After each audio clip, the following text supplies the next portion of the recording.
کیا یہ مسلمانوں کو زندہ نہیں رہنا ہے؟ زندہ ہی رہنا ہے ساری زندگی, قیامت کے بوریے یعنی کہ آخر میں یعنی ان کو اٹھانا ہے, کیا ہے آخر؟ جبکہ مثال کے طور پر یہ اتنا بڑا واقعہ ہونے کے بعد آج ہمارے مسلمان عقیدت کہاں گئی جو اس طریقے سے نمونہ تماشائی بنے ہوئے ہیں.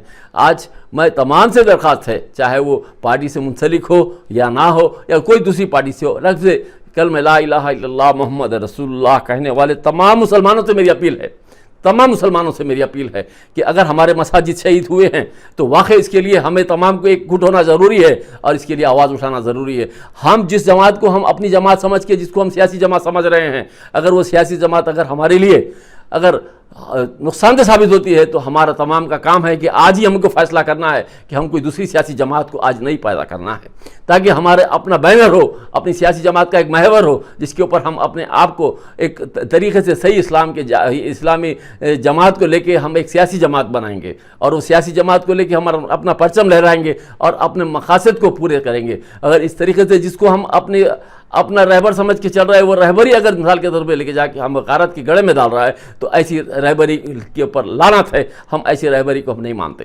کل تک کہ جو آج ہماری سیاسی جماعت میں جو ہمارے علیحدہ جماعت ہے وہ آج ہمارے جو محمد سلیم صاحب ہیں جو چیئرمین ہیں, وہ 15 سال سے, اس سے پہلے بھی 10 سال چیئرمین رہے, پھر اس کے بعد میں بھی آج جب ان کی اجازت کے بغیر چیئرمین نہیں بنے, ہمارے علیحدہ جماعت کے بغیر انہوں چیئرمین نہیں بنے. جب انہیں چیئرمین بننے کے بعد ان کو معلوم ہے کہ تمام کے تمام ایک دوسرے کے ساتھ ایک ہی حمام کے ننگے ہیں تمام کے تمام, اس کے بعد آج ان کی اور ان کی آپس میں تال میل میں کچھ یعنی کہ پتہ نہیں کیا وجہ ہو گئی کہ آج ان کو نکال کے دوسرے ایک اچھے قابل آدمی کو رکھنے کی چیئرمین کی گفتگو کر رہے ہیں. لیکن مجھے یہ سمجھ میں نہیں آ رہا کہ آپ کو سیکریٹریٹ بولنے کے لیے کیا ہو گیا, کمشنریٹ بولنے کے لیے کیا ہوا, آپ کو جوڈیشری پاور دینے کے لیے بولنے کے لیے کیا ہوا؟ کیا آپ کو یہ بات نہیں معلوم ہے کیا کب تک کہ اس طریقے سے اوقاف کی جائیدادوں کو کھانے کے لیے آپ لوگ کب تک اپنے مفاد حاصلہ کو سامنے رکھتے ہوئے اس طریقے کی گفتگو کریں گے جو کہ ہر وقت اپنے مفاد کی بات ہو؟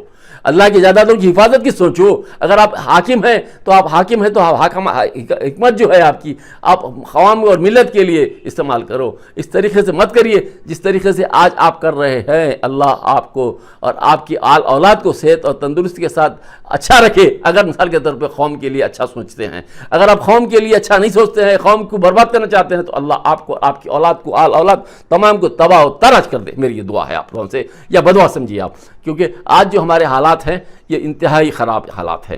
آج ہم اس طریقے سے آج خاموش بیٹھیں گے تو کل آنے والے حالات کیا بننے والے ہیں نہیں معلوم.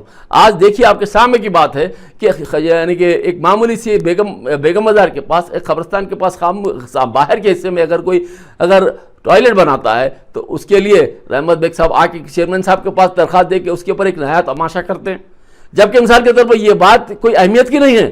ٹوائلٹ فٹ پاتھ پہ بن رہا ہے, اس کے لیے آپ کی پارٹی کے لوگ آ کے چیئرمین صاحب کے پاس ایک درخواست دے کے وہاں پر ایک ہنگامہ یا ماحول بناتے, جبکہ آپ کی مساجد کو شہید کر دیا گیا, آپ کے مساجد کے ساتھ بے حرمتی ہوئی, آپ کے مساجد کے پارے کو, قرآن مجید کو تمام کو نکال کے ایک ملبے کی طرح پھینک دیا گیا. آپ کی غیرت کہاں گئی؟ آپ کا شرمندگی سے آپ کو یہ بات سوچنے کا احساس نہیں ہوا کہ آپ کے ساتھ کیا ہو رہا ہے, آپ کی قوم کے ساتھ کیا ہو رہا ہے, آپ کی عبادت خانوں کے ساتھ کیا ہو رہا ہے. اگر یہ بات آپ کے ذہن میں نہیں ہے, آپ یہ سمجھتے ہیں کہ جو کچھ بھی ہم نے کر رہا ہے وہ صحیح کر رہے ہیں, تو اللہ آپ کو بھی یعنی کہ اس کا جواب دینا پڑے گا. اور آپ کو جب جس وقت آپ مرنے کا وقت آئے گا تو آپ کو کلمہ نصیب نہیں ہوگا. اگر آپ واقعی اگر مثال کے طور پہ اللہ کے جائیدادوں کے ساتھ ناانصافی کر رہے ہیں اور آپ اپنے آپ کو حاکم ہیں, تو اس کا مطلب یہ نہیں ہے کہ حاکم کا ہر ایک کا اگر انجام حاکم کا جو ہے اچھا کریں گے تو اچھا انجام ہوگا, برا کریں گے تو برا انجام ہوگا, چاہے وہ کسی کا بھی ہو, چاہے کیسیار صاحب کا ہو یا ہمارے علیحدہ جماعت کے جو بھی اسد الدین اویسی صاحب ہو یا اکبر الدین اویسی صاحب ہو یا اور کوئی ہو.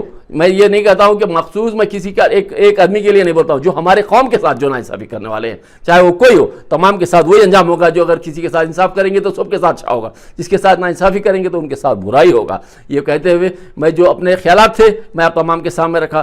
کڈنی کے امراض سے پریشان مایوس لوگوں کے لیے خوشخبری, R&S یونانی فارمیسی کڈنی اور گال بلیڈر سٹون کے خاتمے کا ذریعہ. اب UNI سٹون کیپسولز کے ذریعے خاتمہ کیجئے. نو آپریشن, نو سائیڈ ایفیکٹس, 100% ریزلٹ. صرف UNI سٹون کیپسول سے مستحق لوگوں کے لیے خصوصی رعایت. پھر سے پتھری نہ ہونے کا مکمل علاج, درد, کانسٹیپیشن اور پرانے قبض سے نجات پائیے. آج ہی تشریف لائیں. R&S Unani pharmacy, first floor, syndicate bank, Bahadurpura X road, Hyderabad. Contact 9703 939 436 9063 383760.